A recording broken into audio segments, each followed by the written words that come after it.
This is my super pastel ball python. This is the super morph of the pastel gene, so it's a pastel to a pastel, gives the super pastel.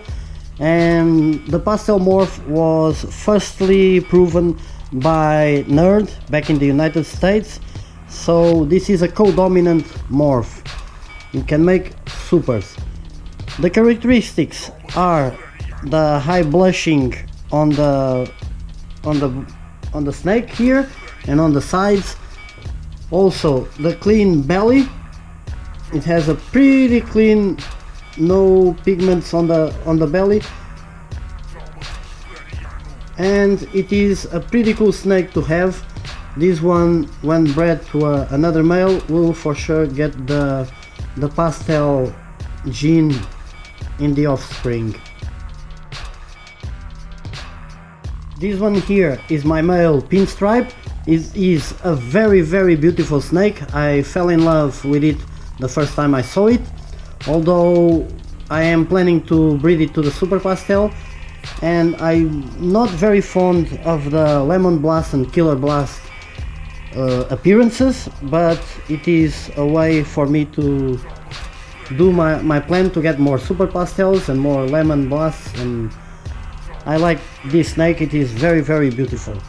It was first produced by BHB, Brian Barsich, at the United States when he bought his first pinstripe from Benin in 1999.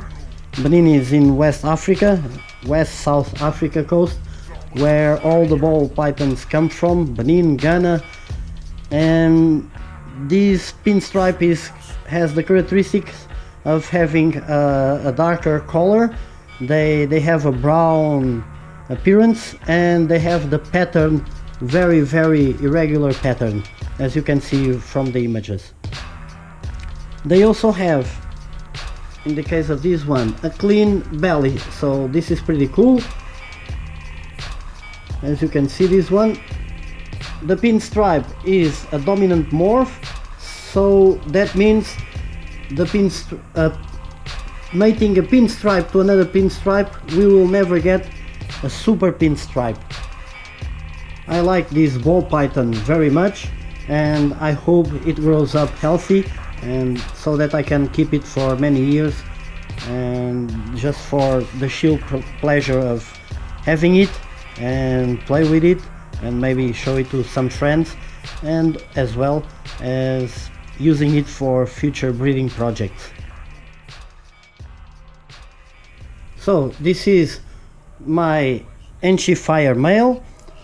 I'm gonna first talk about the Enchi gene. It was firstly brought from Ghana in southwest coast of Africa in 2002 by Swebali, and it is a co-dominant morph. So that means we can produce a super Enchi ball python out of it. The characteristics of the Enchi morph is that it possesses no alien heads. It has those saddle markings, and it presents a light orange cobra color on the side. Oh, this bugger is a bit stubborn, and as you can see, it has that bandit pattern all over its body. And as they say, Enchi brightens and fire lightens. So that brings us to the next morph, Fire. Fire is also a co-dominant morph, first proven by Eric Davies from Nerd, I believe, in 1995. It is a ball python that also came from Southwest Africa, and as a co-dominant gene we can make super fires. The fire morph, it is characteristic for the blushing and the gold on the sides of the ball pythons, these scales here on the side, and for the flaming.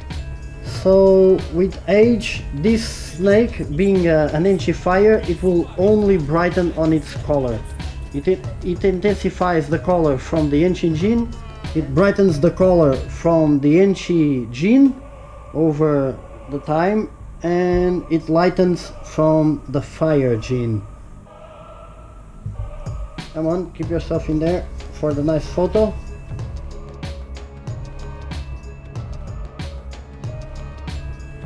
This one here is my female cinnamon. The cinnamon gene was first proven by Graziani reptiles in 1997, I think, if I'm not mistaken, and it was firstly called cinnamon pastel due to its darker colors on the side. Instead of the yellow colors characteristic of the pastel, it had more of it has a cinnamon color on the sides and on the top. But once they bred the cinnamon pastel to a normal pastel, they couldn't obviously call it again a cinnamon pastel, so cinnamon pastel dropped the second name pastel, and it became known just as a cinnamon. It is a very pretty specimen. It has those magnificent alien heads and also has a fairly white belly with a little bit some spots on the side. As you can see, she's shy, and this girl I hope to breed it this year.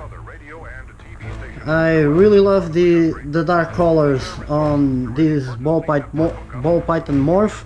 It is one of the first morphs available in the market, so I'm just following the history of ball python morphs. As you have probably figured out, with pastels, pinstripes and cinnamons, I'm just running through the history that was made by other awesome guys like a couple of decades ago. So I'm gonna do the same and get some very cool new ball pythons, little baby hatchlings. And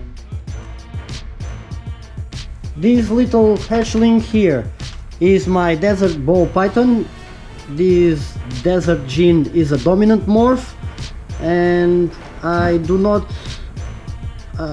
know for sure if this is a female or a male. I haven't sexed it yet. As you can see, the desert has those alien heads all over its body, and the main characteristic is the orangey color. High yellow on the back stripes and very orangey on the sides. So this will be a very cool morph to bring some high yellows and oranges on the next generations.